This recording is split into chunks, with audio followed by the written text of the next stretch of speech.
A commercial diver went down to inspect equipment on the seafloor off the Alaskan coast, and the camera bolted to his helmet recorded everything he saw in the 90 seconds before the dive was aborted. He surfaced alive. The footage did not. Within 72 hours of the dive boat reaching port, two men who identified themselves as federal contractors took the recording, the backup drive, and the diver's written statement, and left a receipt for none of it. The official incident log describes the dive as aborted due to equipment malfunction. The diver, who has never worked in that water again, describes it very differently, and one frame of what his helmet camera captured survived, because the boat safety officer had already copied it to a phone before the men arrived. This is what a diver filmed at the bottom off the Alaskan coast, why federal contractors moved within 3 days to take it, and what the one surviving frame shows. Start with the water, because the water is the whole reason this was possible. The dive was near the edge of the continental shelf off Alaska. The line on the chart where the seafloor stops being shallow and falls away, within a short distance, into cold black water more than a mile deep. Pull up the map of that stretch and you can see the drop, a wall of depth running parallel to the coast. That shelf edge is one of the most productive stretches of ocean on Earth, because cold water wells up the slope and concentrates life against it, which is exactly why the fishing fleets and the energy companies both work it. And which means, by simple predator logic, that it is also where something large enough to hunt the animals that feed there would come. Hold that edge in mind, because everything in this story happens along the line where the shallow work of human beings meets water no one has ever seen the bottom of.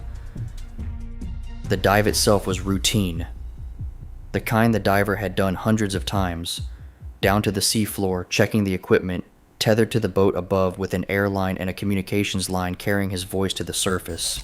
The visibility that day was poor, the way it often is off Alaska, the water heavy with silt, his helmet lamp punching a narrow cone into green-black murk that gave out a few feet ahead of him.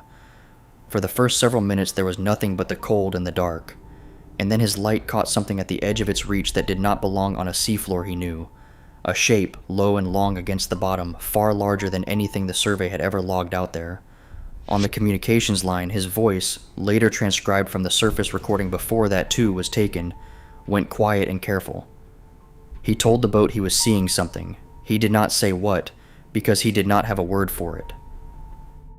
What happened over the next 90 seconds is what the helmet camera recorded and what the diver has described, and the two accounts match. The shape did not flee his light the way fish flee, it held. And then it moved, not away, but along, turning its long body parallel to him, close enough that the lamp lost its edges in the murk and caught only a wall of dark, textured mass sliding past, longer than his light could follow, longer than anything he could make sense of. Keep that detail, because it is the one the diver returns to every time. He never saw the whole of it. His lamp was not powerful enough. He saw a section of a body pass through his cone of light, and then more of it, and then more, and it kept coming, the way the side of a passing ship keeps coming when you are standing too close to it in the dark. He understood in that moment that the thing beside him was not large the way a big shark is large. It was large the way a boat is large, and he was in the water with it, tethered to a line, unable to do anything but hold still and let his camera run. On the surface, they were already hauling him up. The safety officer had heard the change in his voice and made the call. And here the timeline matters, because it is the timeline that turns a frightening dive into something else. The diver came up. He was shaken but unhurt. The camera and the drive were logged as evidence of the aborted dive, standard procedure, and the boat turned for port. That should have been the end of it, a diver spooked by a large animal in bad visibility, a story told in the galley and forgotten. Except that within 3 days, before the footage had been reviewed by anyone but the crew, two men arrived who knew the recording existed, knew which boat, knew which drive, and took all of it. Keep that in mind, because it is the whole case. Nobody sends federal contractors to seize a recording of nothing. The speed of the response is the measure of what was on the tape. The exciting answer is a surviving megalodon, and it has to be set aside honestly, because the honest version is the strong one. The fossil record puts that animal's extinction at around 3.5 million years ago, and the standard model describes it as a warm water, shallow coast predator, which, on paper, rules out the cold, deep water off Alaska entirely. But that model rests on a single assumption. that the animal lived where its remains are found. Its fossils settle onto the sea floor, and we recover them from shallow, surveyed water for one reason, because the deep ocean floor has essentially never been sampled. If a population had followed the cold and the prey down the shelf into the deep as the surface oceans changed, their remains would rest on a bottom. No survey has ever touched, and we would call the animal extinct because we never looked in the one place it went.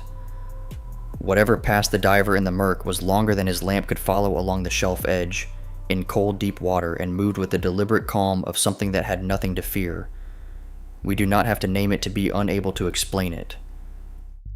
And that brings us to the one frame that survived, because the safety officer had copied a still to his phone in the hour before the contractors came, on an instinct he has never fully explained. He never released it either. He understood, once he had watched two men take everything else and leave no paper behind, exactly what kind of thing he was holding. But he kept it, and he has shown it to a small number of people, and their descriptions agree. It is not a clear image. The murk sees to that. It shows the lower half of the diver's cone of light, and above and behind, filling the rest of the frame and running past both edges of it, a dark textured wall of a body with no beginning and no end visible inside the light. There is almost no sense of scale in it, except that whatever it is, dwarfs everything the light can otherwise reach.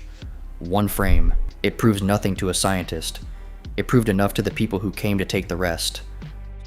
So we are left with a diver who never went back in that water, an incident log that calls it an equipment malfunction, a recording that federal contractors seized within 3 days and never acknowledged, and a single frame on a safety officer's phone showing a wall of dark bodies sliding through the dark at the edge of the Alaskan shelf. The exciting story is a megalodon, and we cannot prove it. But the honest story is worse, because it is unfinished. Something large enough to fill a diver's vision and keep filling it moved along the bottom at the shelf edge off Alaska, was caught on a camera, and someone with the authority to send contractors and leave no receipts decided the recording could not be allowed to exist. The water it came out of is still there, the same cold trench, dropping a mile into the dark just past the edge of the shelf, in the one part of that ocean no survey has ever reached. And whatever the diver's lamp could not find the end of is still down there in it, along the edge, in the dark, where the shallow world we have mapped falls away into the one we have decided is empty. If you have ever been out on deep water and felt something you could not explain, a shape too large, a shadow that passed beneath you, a pull too strong to be real, tell me where you were in the comments. And subscribe to the Water Files for more accounts from the deep.